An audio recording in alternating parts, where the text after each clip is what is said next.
Karena semua yang membuat orang malas ibadah karena ada dosa. Selama antum masih terlibat di dosa sekecil apapun, maka akan mudah sekali tergelincir untuk malas ibadah. Tergelincir itu. والسابقون الأولون من المهاجرين والأنصار والذين اتبعوهم بإحسان رضي الله عنهم ورضوا عنه. Mohon nasihatnya karena akhir-akhir ini ana malas beribadah. Baca fadilah ibadah yang anda mau lakukan. Saya sudah pernah ajarkan ini. Mau rajin sholat malam, baca hadis tentang sholat malam. Mau rajin sedekah, baca hadis tentang sedekah. Kita punya hak secara syar'i menanyakan saya dapat apa kalau saya kerjakan ibadah itu. Boleh, nggak apa-apa. Karena memang Allah yang menjanjikan itu, ya kan? Coba baca buku hadis, fadilah sholat duha, fadilah sholat sunnah, qabliyah, rawatib, fadilah sholat wajib, duhur, asar, maghrib, isya, fadilah bakti dengan orang tua, fadilah haji dan umrah, fadilah sadaqah, fadilah puasa Ramadan, fadilah. Apa itu fadilah? Janji positif Allah di ibadah yang akan kita lakukan. Kalau mau termotivasi, untuk apa kita mau ke satu tempat? Karena ada janji yang, ada sesuatu menjanjikan yang kita dapatkan di sana kan.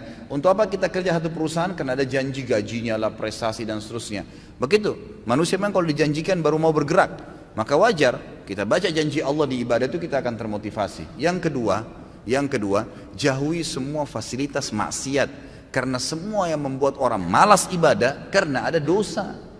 Selama antum masih terlibat di dosa sekecil apapun, maka akan mudah sekali tergelincir untuk malas ibadah. Tergelincir itu. Saya sudah pernah jelaskan, ibadah punya kenikmatan, dosa punya kenikmatan, tapi nggak bisa disatuin. Nggak bisa disatuin, tidak bisa disinkronkan, tidak mungkin. Harus pilih salah satunya. Seseorang, saya kasih contoh, seorang wanita terbiasa pakai jilbab, rapi. Dia sudah merasakan nikmatnya ibadah itu.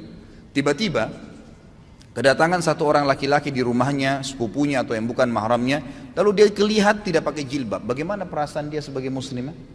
Merasa berdosa, merasa bersalah. Kenapa tadi rambut saya dilihat ya? Kenapa? Karena ibadah menutup aurat sudah dia rasakan nikmatnya, dan membuka aurat yang maksiat hilang kenikmatannya, dibenci sama dia. Kalau kenikmatan ibadah ada, kenikmatan maksiat hilang. Kan? Terbiasa menutup aurat membuat orang jadi tidak mau buka aurat, gitu kan? Terbiasa sholat berjamaah di masjid membuat orang menyasa bersalah, atau terbiasa sholat aja deh. Ya, kira-kira kalau orang sudah rutin sholat 5 waktu, dia sudah tahu fadilahnya dan ancamannya kalau dia tinggalkan, apakah dia mau tinggalkan sholat berjamaah, sholat wajib? Nggak mungkin, gitu kan? Karena kenikmatan ibadah ini sudah ada. Tapi kalau kita balik, kalau ada orang merasa nikmat dengan maksiatnya, nikmat dengan telanjang di depan orang, nikmat dengan kebohongannya, nikmat dengan harta rampasan, riba, haram, kezaliman, nikmat dengan zinahnya, maka pasti kenikmatan ibadahnya hilang. Mustahil bisa khusyuk. Biar dia mau tutup matanya, biar dia mau paksain, nggak bisa. Bangun sholat malam pun susah. Oh, sholat 5 waktu aja berat, mungkin cuma seperti orang kumur-kumur dan buru-buru kalau dia kerjakan. Nggak bisa. Makanya kata kunci yang kedua adalah jauhi kemaksiatan. Maka kenikmatan ibadah akan didapatkan. Yang pertama, bekali diri dulu dengan ilmunya. Dapat apa nih kalau saya sholat malam, kalau saya sedekah, baru kemudian jauhi semua fasilitas kemaksiatan. Yang ketiga, ini nggak kalah penting, bentuk komunitas yang soleh dan soleha. Berteman, bersahabat dengan orang yang ahli ibadah. Nggak bisa. Antum mau rajin sholat malam tapi bergaulnya dengan orang yang tiap malam di karaoke sama diskotik, nyambung nggak? Nggak bakal nyambung itu.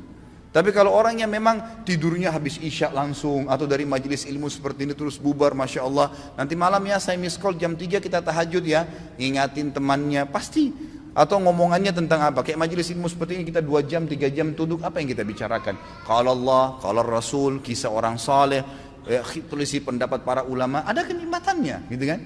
Ada ibadah yang kita rasakan, ada sesuatu yang kita dapatkan di situ.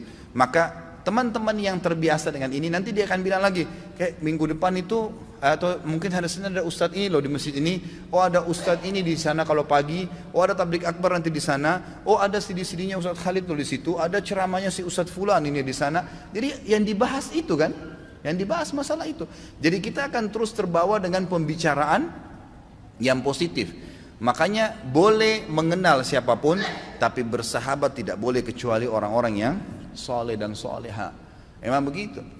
Yang kalau kita buat salah diingatkan, kalau kita buat baik didukung, maka itu penting. Tinggalkan semua teman-teman yang bobrok itu. Boleh menasihati mereka, mendakwai mereka, mengingatkan, tapi bukan menjadi sahabat, bukan berbaur dengan mereka.